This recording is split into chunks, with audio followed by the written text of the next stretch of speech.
There's a moment, and I think most of you have felt it, when someone looks right through you and decides, in the space of a single breath, exactly who you are, not who you've worked to become, not what you've built or survived or earned, just the story they've already written for you based on nothing more than what they see standing in front of them. This is a story about one of those moments, and about what happened when it went very, very wrong for the person who started it. The receptionist at Harrogate Private Clinic didn't look up when the doors opened. She heard them, the soft mechanical exhale of the automatic entry, the quiet scuff of boots on the polished concrete floor. But she didn't look up. She was on the phone, one manicured finger raised in the universal gesture that said, "Wait." The woman who had just walked in waited. Her name was Celeste Okafor Lane, 43 years old, Nigerian French-Canadian.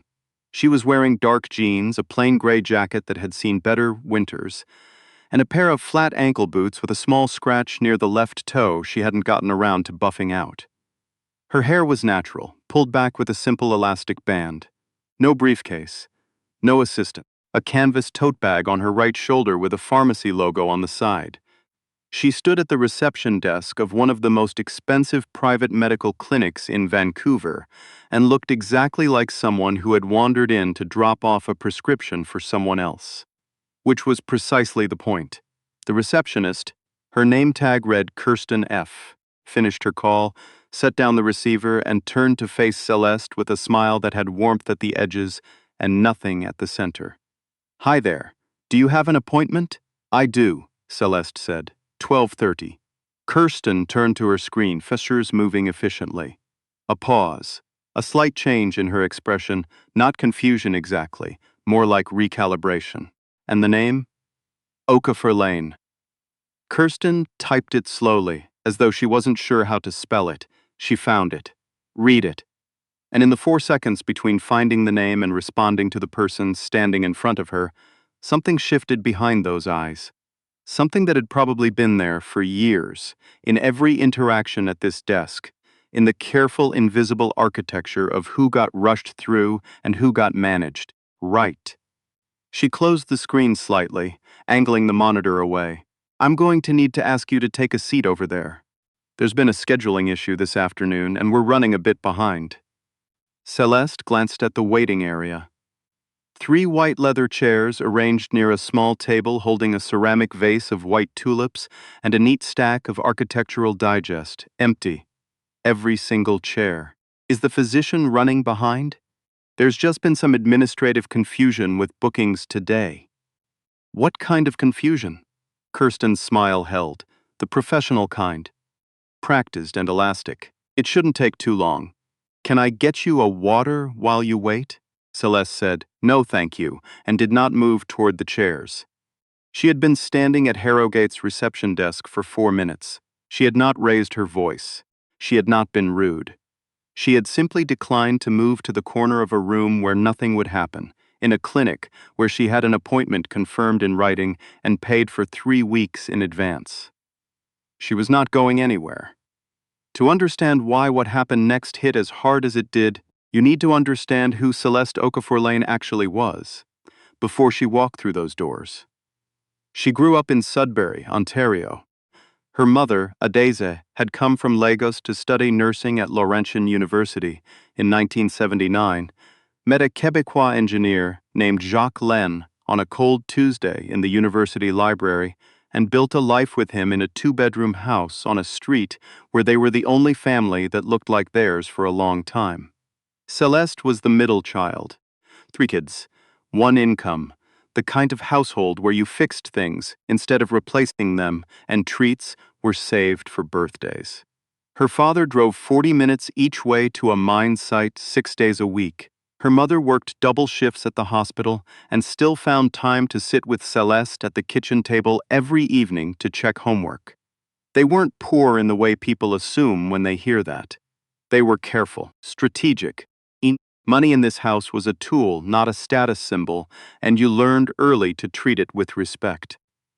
Celeste was 12 years old, the first time a doctor spoke to her differently from the white kids in her class. She was 16 the second time. She was 22 when a senior physician at the teaching hospital where she'd just started her residency told her she might be better suited to a support role. She had become a physician anyway, obviously. She had specialized in oncology, did her fellowship at Princess Margaret in Toronto, published research that got cited 47 times before she was 35. Spent 4 years with Médecins Sans Frontières working in West Africa and Southeast Asia, running cancer screening programs in communities that didn't have the infrastructure for anything beyond emergency care. She had come back to Vancouver 8 years ago and built the Okafor Lane Oncology Institute from 11 staff and a leased floor in a building. Nobody else wanted to a 200-person organization that now partnered with 4 major hospital networks across British Columbia and Alberta. Vancouver Magazine had named her one of the most influential physicians in Western Canada 2 years running. But here is the thing about Celeste Okafor Lane that nobody in Harrogatel's lobby knew, and that she had learned a long time ago to keep deliberately invisible. She did not walk into rooms performing her credentials. She had tried that. Early in her career, she had learned very quickly that when a black woman of a certain age enters a professional space, announcing her titles through the cut of her clothes or the confidence of her posture, some people find new ways to dismiss her. They recategorize, they reroute, they find reasons. So she had stopped performing. She arrived simply. She let the work speak when the time came, and in the meantime, she paid attention to what rooms looked like when nobody important was watching. That was exactly what she was doing at Harrogate today. She had been referred here, anonymously through a mutual colleague, specifically to evaluate their cancer diagnostic process. Harrogate had applied for a partnership with the Okafor Lane Institute. They wanted access to her team's diagnostic protocol, her research, and her name on their materials. She had said she would need to observe their clinic in operation before agreeing to anything. She had made an appointment as a private patient, a routine screening consultation. She had paid for it herself out of pocket under her own name. She had told no one at Harrogate who she was beyond what was on the intake form. And so far, in 12 minutes, she had learned exactly what she needed to know. Kirsten had made a phone call. Celeste had watched her do it, the slight turn of the body, the cupped hand over the mouthpiece, and had said nothing. She had simply remained at the desk with her canvas tote on her shoulder and her hands folded in front of her and waited to see what happened next. What happened next was Malcolm Firth. Malcolm Firth was 56 years old, thick-necked with gray-flecked hair that he wore swept to one side with the kind of precision that takes longer than people admit. He was the clinic director, a role he had held for 9 years. He walked out from the corridor behind reception with the unhurried confidence of a man who had never once, in those 9 years, entered a room expecting to lose ground. He stopped near the desk and looked at Celeste the way you look at a piece of mail you didn't send for and aren't sure how to return. "Hello there." Warm. Practiced. "I'm Malcolm Firth, our clinic director. I understand there's been a bit of a mix-up with your appointment today." "I wasn't aware of any mix-up," Celeste said. "I have a confirmed booking at 12:30 for a consultation with Dr. Arnott." "Yes, absolutely."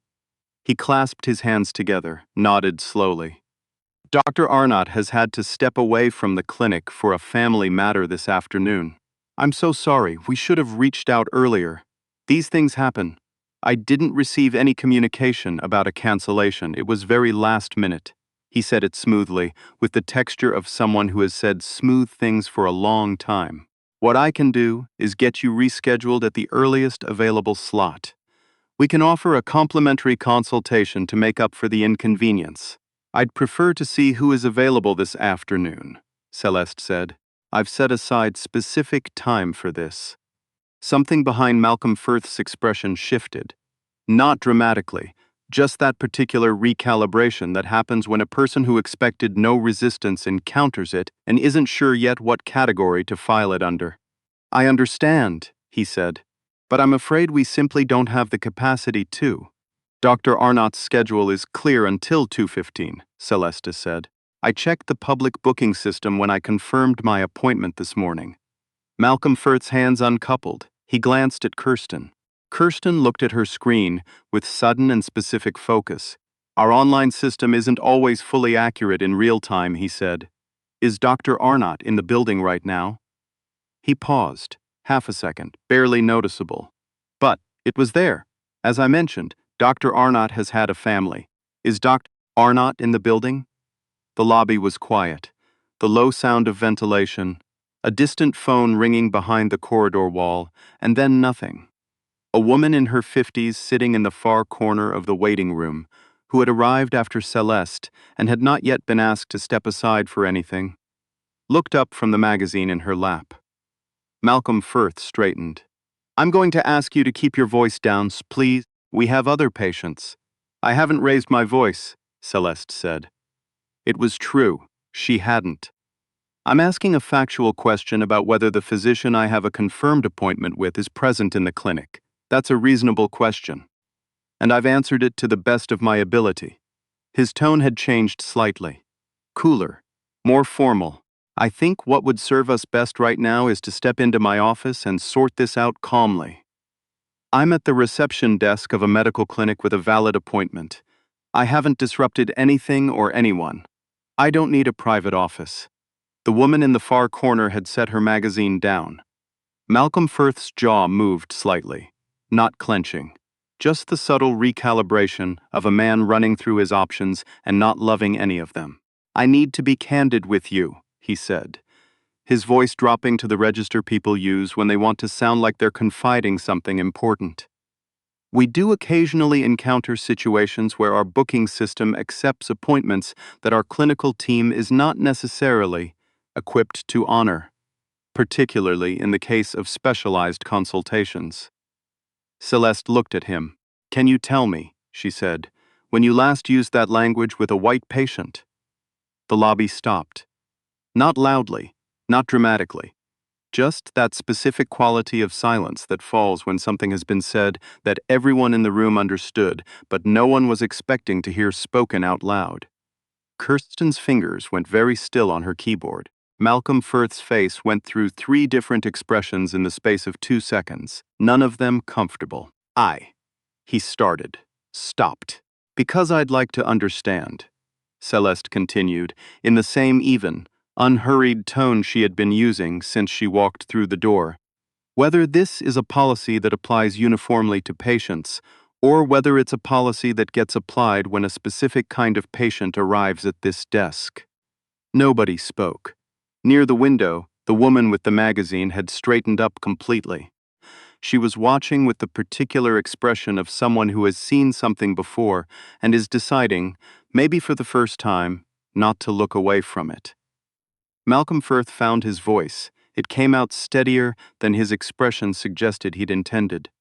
I resent the implication, and I'd remind you that we are a private medical facility with the right to manage our patient experience as we see fit. I know your rights, Celeste said. I also know mine. She reached to the canvas tote on her shoulder. She removed a folder. Plain manila, the kind of thing you'd find in any office supply store.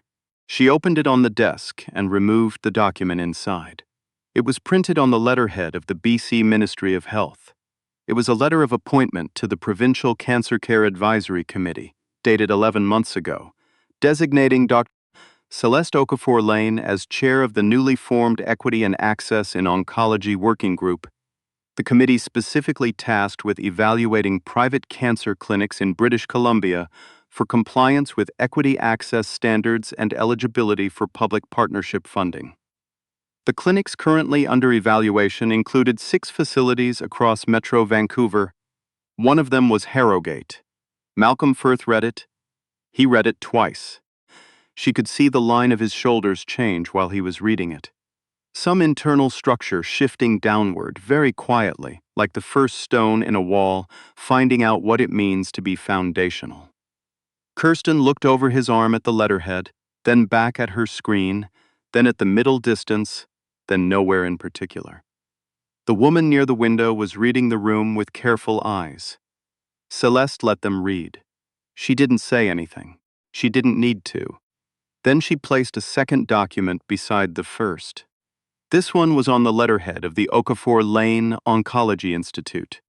It was a letter of intent prepared by her legal team, outlining the proposed terms of a partnership agreement with Harrogate Private Clinic, the same partnership that Harrogate's board of directors had been pursuing for 8 months. The agreement that would have brought the Institute's diagnostic protocol, research access, and clinical reputation into formal collaboration with this facility.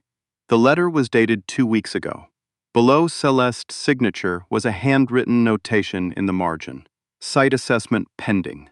Outcome to determine feasibility of partnership. Malcolm Firth looked up from the document, then back at the document, then at Celeste. "My name is Dr. Celeste Okafor Lane," she said. "I'm the founder and director of the Okafor Lane Oncology Institute and the chair of the Provincial Equity and Access Working Group that is currently evaluating this clinic for compliance and funding eligibility. I came here today as a private patient without announcement because I wanted to understand how Harrogate treats its patients when no one they recognize is watching." She paused. "Now I know." The lobby, which had not been loud to begin with, became a different kind of quiet entirely. The soft jazz from the overhead speakers felt suddenly and specifically inappropriate. A door opened somewhere down the corridor, then closed again quickly, as if whoever had started to emerge had thought better of it. Kirsten's hand was near the phone. She was not picking it up. Malcolm Firth's color had changed. Not dramatically. He was a man who had spent 30 years learning to maintain composure, but there was a flush rising from his collar, the specific physiological response of a person whose body is processing something faster than their professional training can manage. "Dr. Okafor Lane." His voice was lower, careful. "I want to assure you that nothing that occurred here today." "Mr. Firth." She closed the folder. "My team will be in contact." She looked at the woman near the window, who had not looked away in the last several minutes. Their eyes held for a moment, just a moment, the particular wordless exchange of two people who understand something without needing to describe it. Then Celeste picked up her canvas tote, tucked the folder back inside, and walked to the desk adjacent to where Kirsten sat. A younger receptionist, early 20s, clearly new, was watching from her station with very wide, very still eyes. "I'd like to complete my appointment today, please," Celeste said to her. "If Dr. Arnott is available." The young receptionist picked up her phone immediately, dialed an internal number, and spoke in a fast, quiet voice. Within 90 seconds, a door at the end of the corridor opened. Dr. Patricia Arnott was 50 years old, competent and quick, and she had clearly been informed of enough to come down the hall with an expression that was working very hard to be professionally neutral. She extended her hand. "Dr. Okafor Lane, I apologize for the delay." "Thank you," Celeste said, and followed her through the door. She sat in her car afterward for a while. The appointment itself had been unremarkable. The diagnostic procedure she'd come to observe had been adequately conducted, technically sound, reasonably efficient. Dr. Arnott was good at her job. That much was clear. But a clinic is not just its physicians. A clinic is the sum of every interaction before a patient reaches the examination room. It is the reception desk and the waiting room and the phone call that gets made when someone doesn't fit the image that has been built into the texture of a place over years of small, compounding decisions. Celeste sat in her car with the engine off and looked at the gray Vancouver sky through the windshield for a while. She was not shaking. She had stopped shaking in moments like this a long time ago. That particular response had cost her too much in too many rooms where she needed to be precise, and she had very deliberately trained it out of herself. But the weight of it sat in her chest the way it always did. The specific exhaustion of composure maintained under conditions that required composure, specifically because someone had decided the moment they looked at her that she was not who she was. She took a breath, let it out slowly. Then she called her deputy director, Ninkechi Adaobi, and said, Get the documentation together, all of it. I want the full transcript written up by tomorrow morning, and I want the provisional assessment filed with the ministry before end of week. A pause. Then Nkechi's voice, steady and unhurried, already on it. The working group meets Thursday. The preliminary assessment report landed on the desks of the BC Ministry of Health's Healthcare Oversight Division on a Wednesday. It was thorough, 42 pages. Timeline, direct quotes, documented sequence of events from the moment Celeste entered the clinic to the moment she left. It included the internal booking records Harrogate had provided as part of the evaluation process, which showed in the clinic's own data that 4 other patients with appointments at similar time slots that afternoon had been seen without incident or redirection. The demographic breakdown of those 4 patients did not require elaboration. It also included a summary of the proposed partnership terms and a formal notice that the Okafor Lane Institute was withdrawing from partnership consideration pending the outcome of the ministry's review. The withdrawal of the Institute's partnership was reported in the Vancouver Sun 4 days later, without the full details of what had occurred. The headline simply noted that the Institute had declined to proceed following a site evaluation. By then, enough people in the Vancouver medical community knew enough of the story that the comments section did not need help filling in the rest. Within 2 weeks, the BC Medical Association had issued a statement supporting the ministry's formal review process. 2 other clinics under evaluation quietly withdrew their applications from the Equity Partnership Program rather than face comparable assessments. Malcolm Firth went on administrative leave 12 days after the assessment was filed. Harrogate's board issued a public statement about their commitment to equitable patient care. It acknowledged it expressed sincere regret. It was drafted very clearly by people who understood the value of not admitting anything specific in writing. The response from former patients was immediate, and not what the board had anticipated. A thread appeared on a local health services forum within hours of the statement going live. People began describing their own experiences at Harrogate.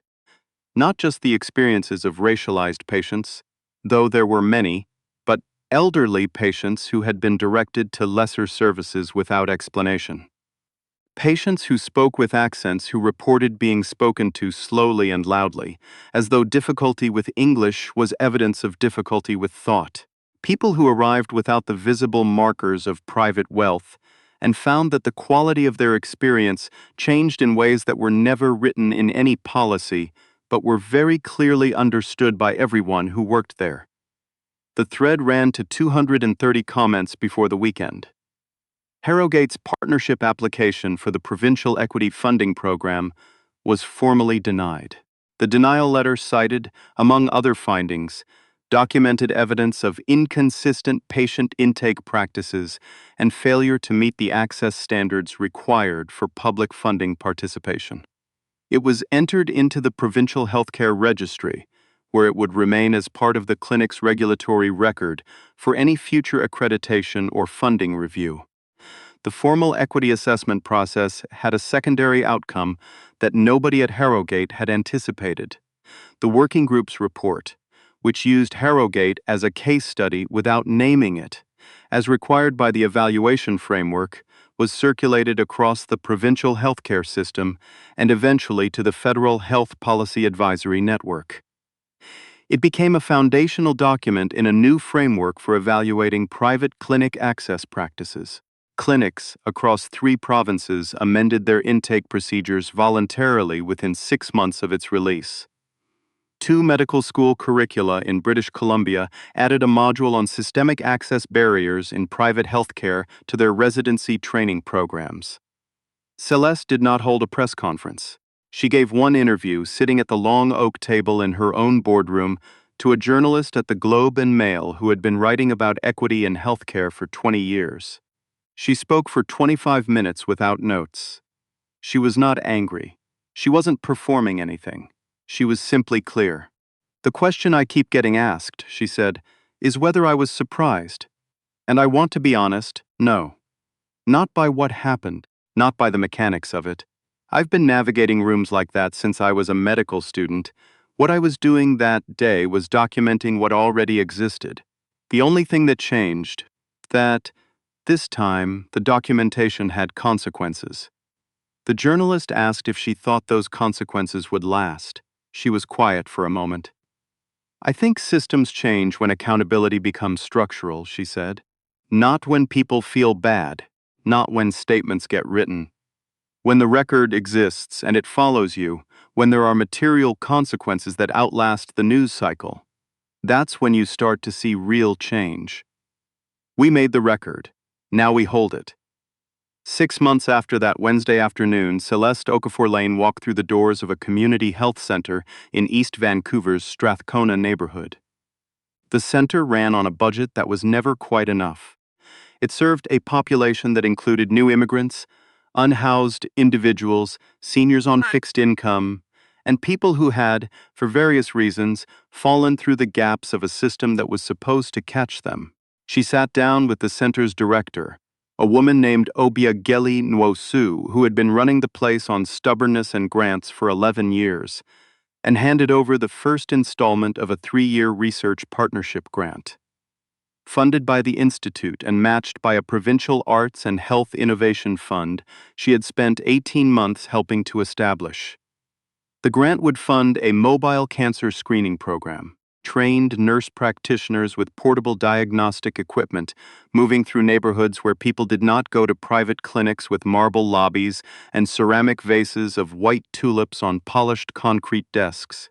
Obiageli didn't ask where the grant had come from. She didn't need to. "When do we start?" she said. "Monday," Celeste said. "If you're ready."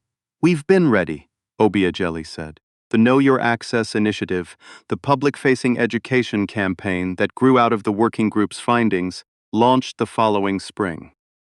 It was a simple, practical resource, a one-page guide to medical settings in Canada, available in 14 languages, distributed through community health centers, public libraries, immigrant settlement services, and legal aid clinics across 5 provinces.